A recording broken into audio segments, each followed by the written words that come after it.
because today's speaker will not be giving us an impromptu speech. Today's speaker has been with us for several years, quickly accelerated from a novice speaker to a veteran speaker, not giving impromptu speeches. Today, her speech is called The Voice. It's 5 to 7 minutes long. And Robin will be working on certain aspects of her delivery as it relates to wording and grammar content. And with that, let's give Robin a big hand, speaking on The Voice. Thank you. Yes, The Voice is right, and no, you didn't turn the knob to NBC's The Voice singing competition. If you guys are familiar with the show, during the audition portion, the judges and the coaches have their backs turned, and as the contestant is singing, they are deciding if they are interested in the voice of the person singing.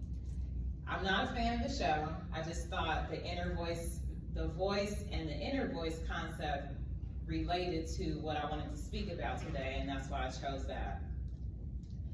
What I will be talking about is imposter syndrome. So as the judges have their backs to the audience, there of course is judgment, there's criticism, there's uncertainty, and there's fear. Do they want to turn around? Do they not want to turn around? So this concept of voices and backs to the audience is what I think relates to imposter syndrome. Imposter syndrome can be defined as limiting beliefs that arise that make you question or doubt your abilities, skills, and accomplishments, and it can also make you just feel like a fraud. Imposter syndrome might look like you holding yourself back from something that you can do, or saying no to something that you also can or have the ability to do or to learn. Is anybody familiar with imposter syndrome? Audience? Alrighty. Imposter syndrome is something that I deal with all the time. I had a bunch of different examples that I was going to share in the speech, but the one that I chose was tutoring. So I had an option or an opportunity to be a tutor for a student over the summer. And I thought about it, and then all the thoughts start going between me, thoughts that I have myself, and then between like talking to my family and friends, and then mixing in their opinions, and just giving me so many more thoughts swirling away. Thoughts like, should I tutor?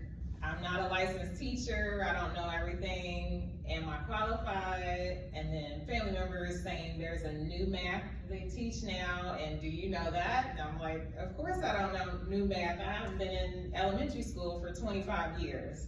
So just lots of different thoughts swirling around, and the imposter syndrome was definitely kicking in, feeling like I'm a fraud, or I shouldn't be doing this, I should just stay in my lane of what I do for a career. According to the National Science Foundation, the average person has 12,000 to 60,000 thoughts per day, with 80% being negative, and then 95% constantly repeating. So I was very shocked with the 80% negative. I just had to wow. It's no surprise that imposter syndrome is something that we all deal with. I came across a podcast called Career Contessa, and the host of the show touched on this for episode 109. Imposter syndrome, how to deal with it, and how to get from that to cultivating confidence. Today I will share some of the points that she shared that I think will be helpful for me, and I would like to also hope that they will be helpful for you guys. The number one thing, the one that I think is the most important, is to identify when imposter syndrome comes up. Is it right after you have an accomplishment? Is it when you're presented with an opportunity that you start oh no, maybe that's not good, maybe this, maybe that? Definitely just take that moment and say, this is imposter syndrome. I can do this. The example or the mantra that she shared, that once I heard it, I said, this is the only time when you're not crazy if you're talking to yourself. is to use this mantra, but what she used is, I deserve to be exactly where I am, and here's why. So your here's why, you fill in the blank with why, but that should help you to reverse from the thoughts that are swirling around to, I can do this. Point number 2 would be to dump perfectionism. So a lot of times when we hold ourselves back, it's like, oh, but I might not do this right because this, I might not do it right because that. But instead of thinking about that, just think, I'll give it my best, I'll do my best at it. So this was very helpful, not having the expectation that you have to be perfect, but just putting your best foot forward.